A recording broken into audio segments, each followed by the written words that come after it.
ప్రతిధ్వనికి స్వాగతం.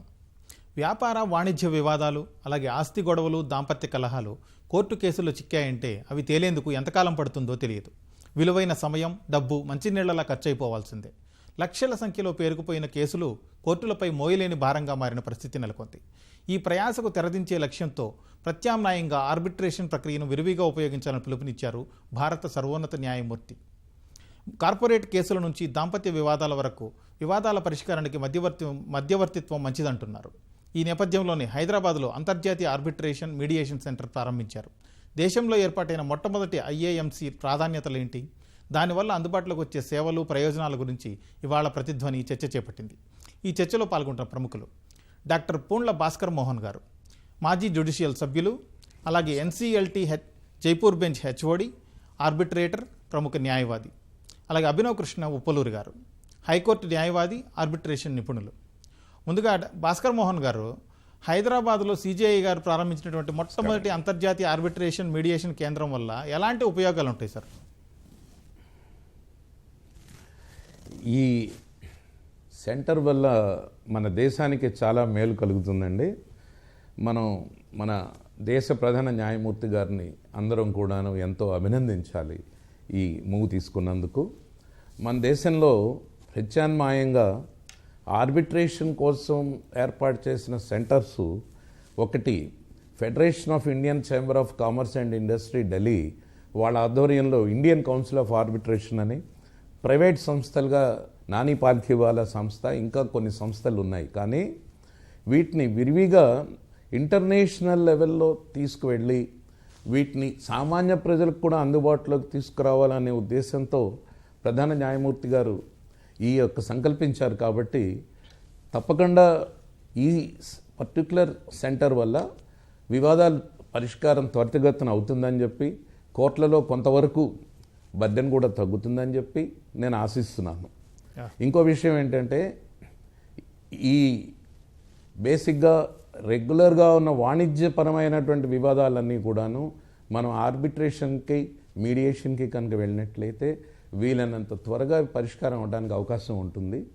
అండ్ వీటి యొక్క అపీల్స్ అవి కూడా రిస్ట్రిక్టెడ్గా ఉంటాయి. కాబట్టి తొందరగా మనకి ఇంటర్నేషనల్ లెవెల్లో రికగ్నిషన్ వచ్చి వివాదాల పరిష్కారానికి, అదేవిధంగా ఇంటర్నేషనల్గా మనకి వాణిజ్య సంస్థలు మన దేశంలో బాగా రావడానికి కూడా అవకాశం ఉంది. ఎస్పెషల్లీ హైదరాబాద్లో ఇప్పుడు వాణిజ్య సంస్థలు వస్తున్నాయి, ఇంటర్నేషనల్ సెంటర్ చాలా స్టార్ట్ అవుతున్నాయి. కాబట్టి ఇది చాలా ముఖ్యమైనటువంటి ఈ ఇన్ఫ్యాక్ట్ మూవ్ కింద నేను భావిస్తున్నానండి. Okay sir. అభినవ్ కృష్ణ గారు, వాణిజ్య వివాదాల పరిష్కారంలో మనం ఈ హైదరాబాద్లో ఏర్పాటు చేసినటువంటి ఈ ఆర్బిట్రేషన్ సెంటర్, దాంట్లో కుదిరే ఒప్పందాలకి ఎంత చట్టబద్ధత ఉంటుందండి? సార్, ఇప్పుడు ఆర్బిట్రేషన్ అనేది మన భారతదేశంలో ఆర్బిట్రేషన్ అండ్ కన్సిలియేషన్ యాక్ట్ 1996 అనే చట్టం ఉందండి. సో అవన్నీ they are bound by that act అనమాట. ఇంకోటి ఏంటంటే 2019లో దాంట్లో ఒక అమెండ్మెంట్ వచ్చింది.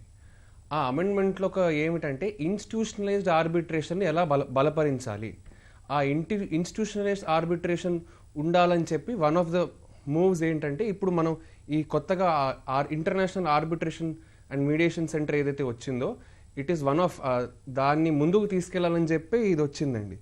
అండ్ దీనివల్ల ఏంటంటే ఆల్రెడీ మనకి ప్యానెల్ ఆఫ్ ఆర్బిట్రేటర్స్ వాళ్ళు ఎవరైతే న్యూట్రల్గా, అంటే పక్షపాతం లేకుండా ఆల్రెడీ ఉంటారనమాట. సో దీంతో ఏంటి చట్టం ఏదైతే వీళ్ళకి ఏదైతే విత్ ఆర్ బౌండ్ బై అది యాక్ట్ ఉందో అది కూడా ఉంది. అండ్ ఈ న్యూట్రలైజ్ దానివల్ల ఇంకా త్వరగా కూడా అవుతుంది అనమాట. సో ఆ arbitration conciliation act is protection and also statutory ఏదైతే ఉందో దాని కింద వస్తుంది సార్. ఓకే, థ్యాంక్ యూ అండి. భాస్కర్ మోహన్ గారు, ఇప్పుడు వాణిజ్య సంస్థలకు సంబంధించిన ఒప్పందాలు లేకపోతే వివాదాల పరిష్కారం ఒక ఎత్తు అయితే, సామాన్య ప్రజల వివాదాల పరిష్కారానికి కూడా ఈ ఐఏఎంసీ అనేది ఉపయోగపడుతుందా? ఒకవేళ ఉపయోగపడితే ఏ విధంగా ఉంటుంది? సార్, ఆర్బిట్రేషన్ అనేది రెండు రకాలండి. ఒకటి డొమెస్టిక్ ఆర్బిట్రేషన్, అంటే జాతీయ పరంగా వచ్చేవి. ఇంకొకటి ఇంటర్నేషనల్ కమర్షియల్ ఆర్బిట్రేషన్, అంతర్జాతీయ వివాదాన్ని పరిష్కరించడం. సామాన్య ప్రజలకి ఈ మన నేషనల్ లెవెల్లో డొమెస్టిక్ ఆర్బిట్రేషన్కి సంబంధించినంత వరకు వాళ్ళ మధ్య ఎటువంటి వాణిజ్య వివాదాలు ఉన్నా ఇండివిజువల్గా అయినా కంపెనీస్ అయినా సరే వేరే సంస్థలైనా సరే, అంతేకాకుండా పార్టీషన్ లాంటి మ్యాటర్స్ కూడా ఆర్బిట్రేషన్కి రిఫర్ చేయొచ్చు. అంటే ఈ డివోర్స్ తర్వాత ఫ్యామిలీ రిలేషన్షిప్స్ ఇటువంటివి వీలు కాదు, కానీ వాణిజ్యపరంగా ఇండివిజువల్స్ ఇద్దరి మధ్య ఉన్న వివాదాలు ఆర్బిట్రేషన్కి వెళ్ళొచ్చు. అదేవిధంగా వాణిజ్యపరంగానే కాకుండా ఒక ఫ్యామిలీ ఆస్తిపాస్తులు డిస్ట్రిబ్యూషన్కి పార్టీషన్ సూట్ వేయాలి, సివిల్ కోర్టులో వేయవలసిన అవసరం లేదు, ఆర్బిట్రేషన్కి వెళ్ళొచ్చు. అంటే ఇటు ఫ్యామిలీ పరంగా కానీ వాణిజ్యపరంగా కానీ ఏ విధంగా చూసినా కూడాను అన్ని విధాలు ఉపయోగించడానికి సామాన్య మానవుడికి కూడా ఇది అందుబాటులోకి వస్తుంది. ఇంకొకటి ఏంటంటే ఆర్బిట్రేషన్ అండ్ కన్సిలేషన్ యాక్ట్లో షెడ్యూల్ 4 కింద ఫీజుని కూడా నియంత్రణ చేశారు. అంటే మనం ఎగ్జార్బిటెంట్ ఫీజు ఆర్బిట్రేటర్స్ ఛార్జ్ చేయడానికి అవకాశం లేకుండా దానికి ఒక నియంత్రణ ఇచ్చారు. పార్టీస్ అది ఫెసిలిటేటింగ్గా ఉంటుంది.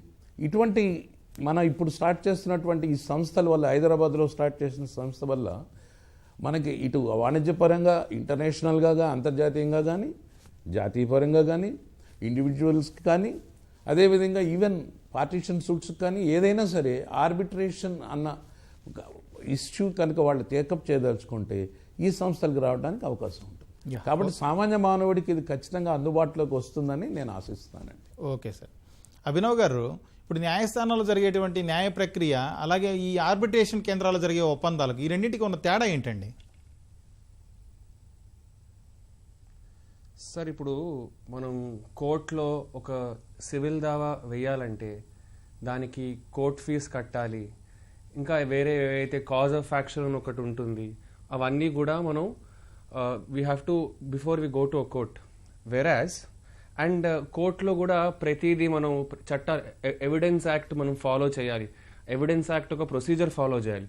కోర్టులో చాలా ప్రొసీజరల్ లాస్ ఉంటాయి అన్నమాట. అంటే ప్రొసీజర్ ప్రకారమే వెళ్ళాలి. వెరాజ్ ఆర్బిట్రేషన్ వచ్చేసరికి ఆర్బిట్రేషన్లో ఎప్పుడైతే పార్టీస్, అంటే ఇప్పుడు మామూలుగా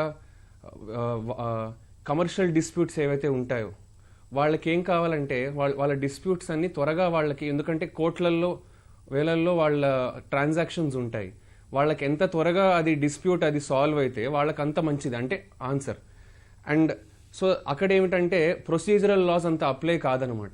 అంటే అండ్ ఆర్బిట్రేటర్ ఒక అది బికాజ్ దే ఫీల్ దట్ అది త్వరగా అయిపోతుంది. సో ఏవైతే ప్రొసీజరల్ హ్యాసిల్స్ ఇంకా ప్రొసీజరల్ లాస్ ఒక నార్మల్ కోర్టులో ఫాలో అవ్వాలో అది ఆర్బిట్రేషన్లో ఫాలో అవ్వక్కర్లేదండి. అంటే ఏదైతే ఆర్బిట్రేషన్ యాక్ట్ రూల్స్ ఉంటాయో ఆ రూల్స్ ప్రకారమే ఆర్బిట్రేటర్ అండ్ కోర్టు ఏవైతే రిలీఫ్స్ ఇస్తుందో అలాంటి రిలీఫ్స్ ఆర్బిట్రేటర్ కూడా తన అవార్డు ద్వారా పాస్ చేయొచ్చు అనమాట. ఇంకోటి ఏంటంటే మీరు రాష్ట్రంలో ఏమన్నారంటే దీనికి అపీల్ ఛాన్స్ ఉంటుందా అని. ఆ చట్టం ఏముంటుందంటే సార్, ఇప్పుడు ఆర్బిట్రేషన్కి వెళ్ళాక ఇరు పార్టీలు వాళ్ళకి కానీ ఆ ఆర్బిట్రల్ అవార్డు ఏదైతే ఆర్బిట్రేటర్ పాస్ చేస్తాడో దాంతో వాళ్ళకి if they are not okay with the award, వాళ్ళు ఏం చేయొచ్చు అంటే దాని సెక్షన్ 34 ఆర్బిట్రేషన్ యాక్ట్ కింద దాన్ని మళ్ళీ కోర్టులో వేసుకోవచ్చండి సెట్ అసైడ్ చేయడానికి. దానికి గ్రౌండ్స్ ఉంటాయి అన్నమాట.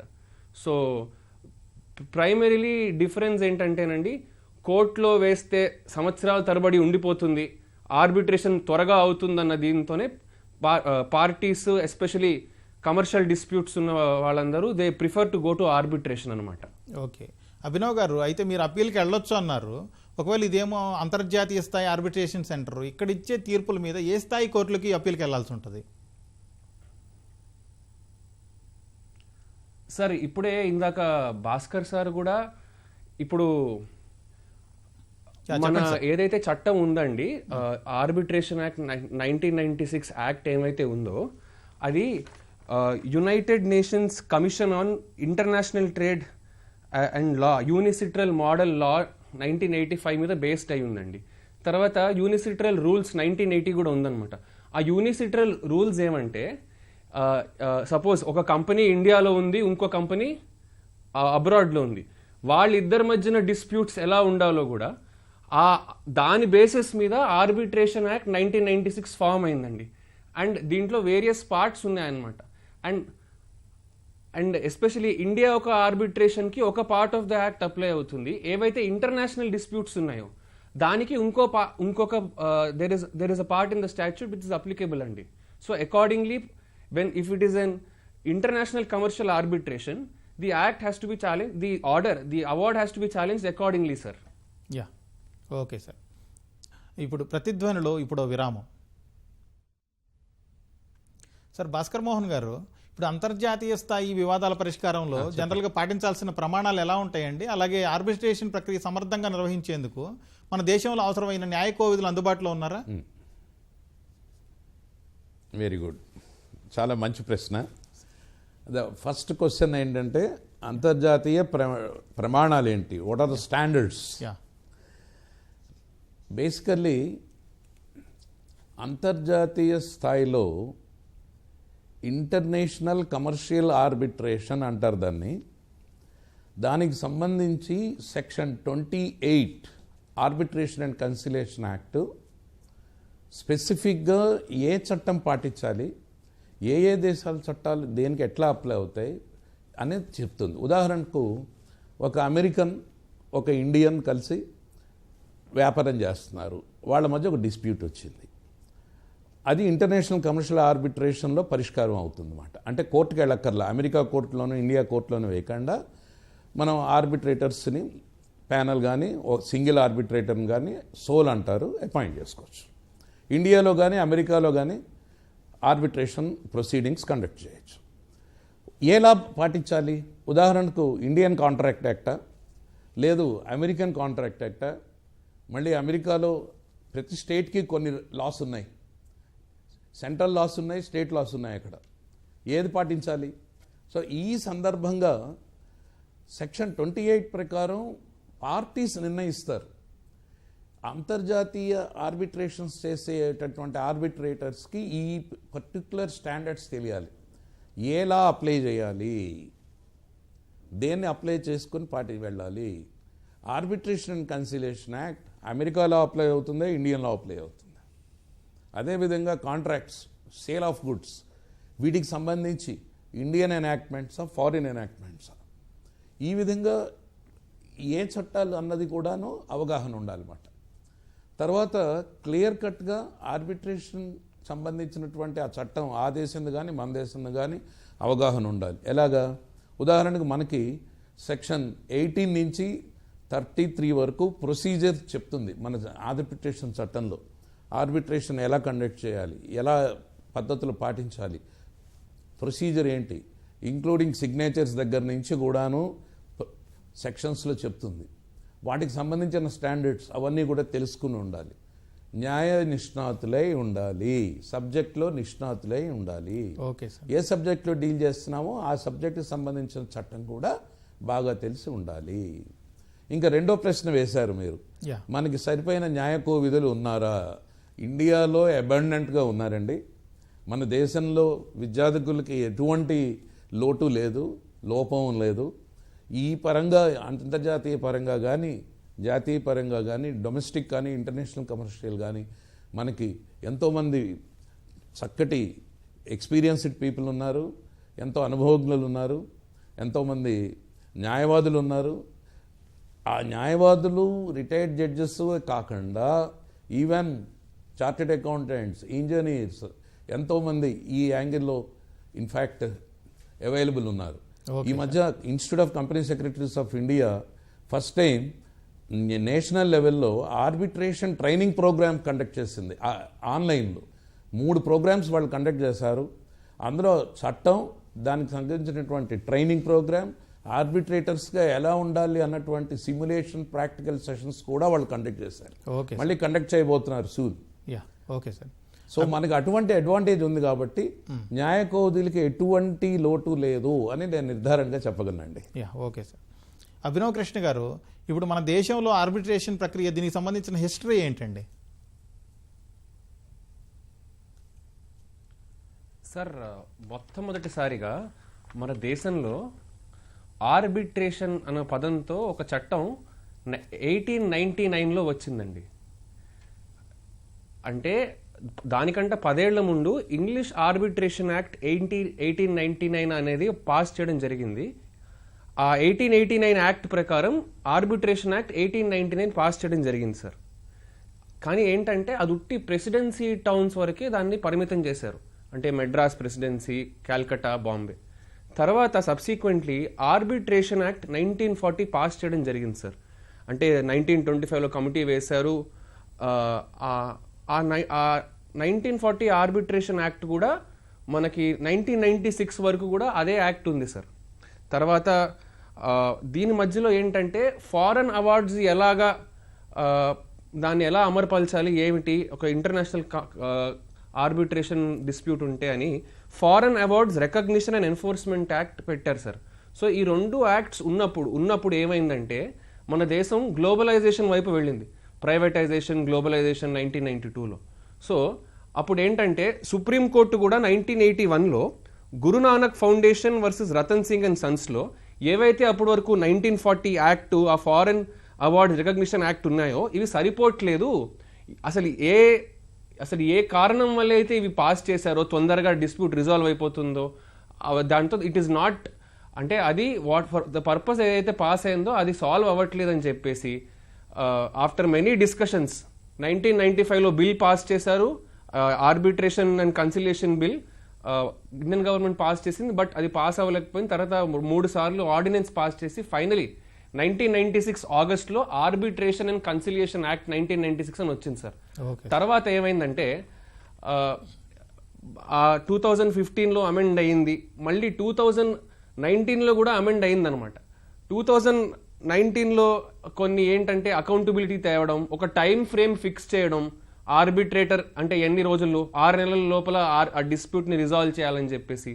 అంటే this is small history sir. And మన చాలాసార్లు మన సుప్రీంకోర్టు కూడా రీసెంట్గా మీడియేషన్కి కూడా బాగా అయోధ్య కేసులో కూడా మీడియేషన్కి రెఫర్ చేసింది అనమాట. ఇన్ఫ్యాక్ట్ దట్ ఎవరైతే కమిటీ హెడ్ చేశారో సిసి రవిశంకర్ గారు, ఆ కమిటీ ఒక ఏదైతే ప్రపోజల్స్ పెట్టిందో ఆ మీడియేషన్ ఏవైతే చేశారో సుప్రీంకోర్టు జడ్జిమెంట్ కూడా వాళ్ళ మీడియేషన్ ప్రపోజల్స్ మీద ఫైనలీ అలాగే సుప్రీంకోర్టు ఆర్డర్ కూడా ఉందన్నమాట. అండ్ ఫైనలీ మహాత్మా గాంధీ కూడా ఆయన ఎప్పుడైతే బాంబేలో బ్రీఫ్లెస్ లాయర్గా ఉండేవారో అప్పుడు ఒక సౌత్ ఆఫ్రికా నుంచి ఒక ఇది వచ్చిందనమాట. ఏమిటి, ఒక అడ్వకేట్ కావాలి, గుజరాతీ, ఇంగ్లీష్ 2 వచ్చేవాళ్ళు కావాలి. ఎందుకంటే 2 ముస్లిం బ్రదర్స్ మధ్యలో డిస్ప్యూట్ ఉండిందనమాట, ఫ్యామిలీ డిస్ప్యూట్, బిజినెస్ డిస్ప్యూట్. అయితే ఆయన సౌత్ ఆఫ్రికా దానికోసం వెళ్ళి ఆ బ్రదర్స్ ఇద్దరిని కలిపారనమాట, అంటే మీరు కొట్టుకోకండి అని చెప్పేసి. అందువల్ల ఆయన సౌత్ ఆఫ్రికా వెళ్ళడం జరిగింది, ఆయన ప్రాక్టీస్ ఫ్లరిష్ అవ్వడం జరిగింది అనమాట. సో మీడియేషన్ ఒకటి ఏంటంటే every lawyer has a responsibility to look for mediation first before advising his client sir. Okay sir. Bhaskar Mohan గారు, ఇప్పుడు వివాదాల పరిష్కారానికి సంబంధించి ఇప్పటికే లండన్, లేకపోతే సింగపూర్, ప్యారిస్ ఇట్లాంటి అంతర్జాతీయ ఆర్బిట్రేషన్ కేంద్రాలు చాలా ఉన్నాయి ఫెమిలియర్గా ఉండేటివి. అట్లాంటి సందర్భాల్లో హైదరాబాద్లో ఏర్పాటు చేసిన కేంద్రం వల్ల ప్రత్యేకంగా ఏదైనా ఉపయోగం ఉంటుందా దీనివల్ల? చాలా ఉపయోగం ఉంటుందండి.